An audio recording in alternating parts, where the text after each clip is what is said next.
भारत देश दुनिया में रोज कोई ना कोई नया कीर्तिमान हासिल कर रहा है और इस साल भी भारत ने G20 का सफल आयोजन कर न सिर्फ देश में बल्कि दुनिया में अपना नाम और ऊपर पहुंचा दिया है। लेकिन हमारे देश के बच्चों ने, हमारे देश के कुछ स्कूल्स ने भी इसी G20 थीम को लेकर कुछ इवेंट्स भी ऑर्गेनाइज करवाए हैं और आज इसी मौके पर हम पहुंच चुके हैं एलन हाउस पब्लिक स्कूल में। हमारे साथ में मौजूद है प्रिंसिपल डॉक्टर रुचि सेठ। हम उनसे जानेंगे कि एलन हाउस के इस इवेंट में क्या कुछ खास रहा है। सबसे पहले तो मैम बहुत स्वागत आपका के न्यूज़ इंडिया पर। रुचि मैम, देखिए, बच्चे देश का भविष्य होते हैं और बच्चों को अगर इस लिहाज से तैयार किया जाए कि वो आगे चलकर हर पद पर बैठेंगे, देश की राजनीति में भी एक्टिव रहेंगे तो बहुत अच्छा हो जाता है। और जिस तरीके से G20 में भारत ने बहुत सफलता हासिल की, पूरी दुनिया में भारत को तारीफ़ें मिल रही हैं मेज़बानी के लिए G20 की, और हमारे नन्हे नन्हे बच्चों ने भी इस बार G20 की तर्ज पर ही उसी थीम पर एक इवेंट किया है।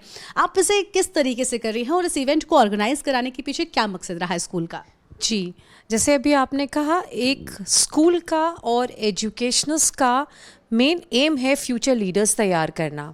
तो अब जब हमारी G20 में ये प्रेसिडेंसी रही है हमारे देश की, तो हम अपने बच्चों को यही फोरम के लिए तैयार करना चाहते हैं कि जब तक बच्चा क्लाइमेट चेंजेस के बारे में डिस्कशंस नहीं करेगा, फाइनेंसेस के बारे में नहीं डिस्कस करेगा और इंटरनेशनल प्रेस के बारे में डिस्कस नहीं करेगा, तो ये बच्चों को समझ में कैसे आएगा और हमें फ्यूचरिस्टिक जनरेशन के लिए सॉल्यूशंस कैसे मिलेंगे। क्योंकि आज से 10 साल बाद इन्होंने ने देश को संभालना है और इन्होंने ने ग्लोबल फोरम्स पे काम भी करना है।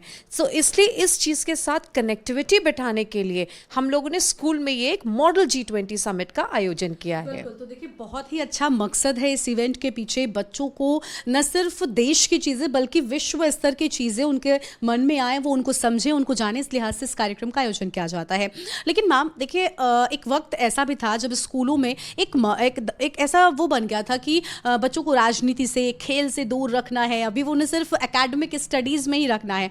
लेकिन अब आपका स्कूल इन चीज़ों से आगे बढ़ चुका है, क्योंकि एंड ऑफ द डे जो बच्चे हैं वो अपना करियर इन्हीं सब प्रोफेशंस में जाकर बनाते हैं।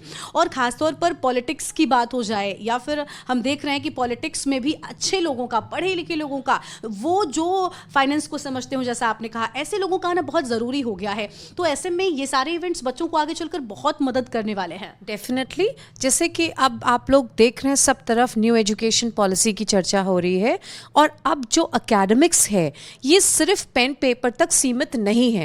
It is now inquiry based learning, experiential based learning, project based learning, skill based learning, and we are talking of 21st century skills under new education policy.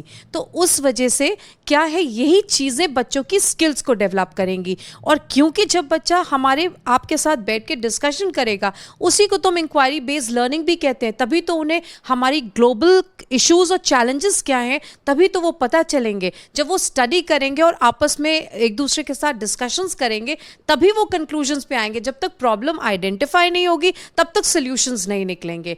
इसलिए हमें और आपकी ड्यूटी ये है इन बच्चों को ये प्लेटफॉर्म्स प्रोवाइड करने की, और साथ ही साथ पढ़ाई लिखाई, मैथ्स, फिजिक्स, साइंस भी होती जाए। बिल्कुल, यानी देखिए, किताबी ज्ञान के साथ साथ व्यवहारिक ज्ञान और देश दुनिया की बातें जानना भी उतना ही जरूरी हो जाता है। हमारे साथ में थी एलन हाउस के प्रिंसिपल डॉक्टर रुचि सेठ जी, जिन्होंने हमसे बातचीत की है और ये बताया कि आखिर इस तरीके के इवेंट्स बच्चों का किस तरीके से विकास करते हैं। संपूर्ण विकास बच्चों का बहुत जरूरी है।